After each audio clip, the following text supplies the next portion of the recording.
بۆی کە هەستاوە بە ئامادەکردنی پرۆژە. پرۆگرامی یان بڵێن پرۆژەی فڕست بۆکردێکە نێوان کارخواز و واروها لە نێوان خاوەنکارەکاندا. بۆ ساڵی 2016 بڕیاردا پرۆژەی فڕست بەردەوام پێ بدرێتن و بە شێوەیەکی نوێی بێتەوە ساحەکە ئەویش لەژێر ناونیشانی ڕوانگە فڕست کە لە ساڵی 2016 و ویلایەتی ساڵی 2016 دەست بەکارەکانی کرد و تا قوتای ساڵی 2016 بەردەوام دەبێت. And this is a huge challenge for all of us here, but it's also a huge opportunity. Youth are really the future. In so many ways, they're the future of our world. And if we don't help them, we won't be able to help ourselves. And like Mr. Minister was saying, now is really the only time we have to do something about this.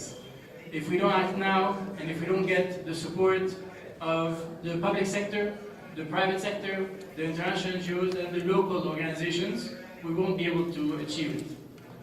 Especially with the rise of extremist movements, it's becoming extremely clear that we need to focus on the youth, extremely clear that we need to help them achieve their goals because other people will come in and take them away from us.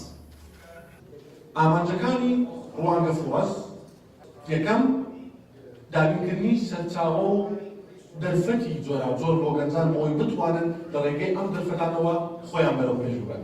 لە هەمان کاتدا لە ڕێگەی پۆرتاڵی فڕستەوە بە شێوەیەکی بەردەوام گەنجەکان پەرە بەتوانەکانیان بدرێت و بەرەو پێش ببردرێت لە شێوەی پێشکردنی خۆی ڕاهێنان وەکو پێشتریش باسم کرد چ بە شێوەی ئۆنلاین بێنن چونکە یەکێک لە خزمەتگوزاریەکانی پۆرتاڵی فڕستەوەیە کە بە شێوەیەکی بەردەوام خولی بەردەوام پێشکەش دەکاتن لە چەندەها بواری جیاوازدا.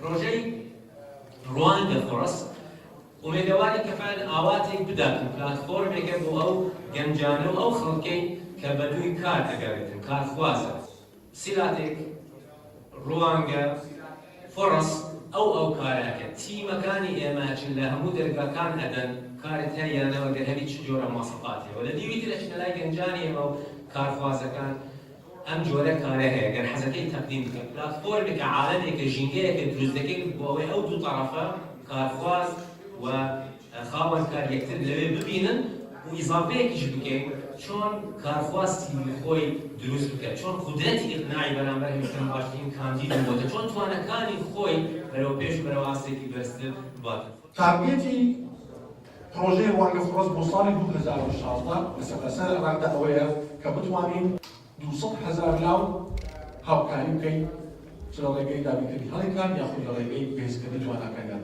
لە هەمان کاتدا دابینکردنی 9,000 هەڵێکار لە سەرتاسەر عێراقدا و تۆمارکردنی 1,000 کۆمپانیای نوێ تا بەشتە سەر ئەم 3,500 کۆمپانیای گەشتر بۆ ئەوەی گەنجان بتوانن هەموو کاتێک ئاکسێسیان هەبێت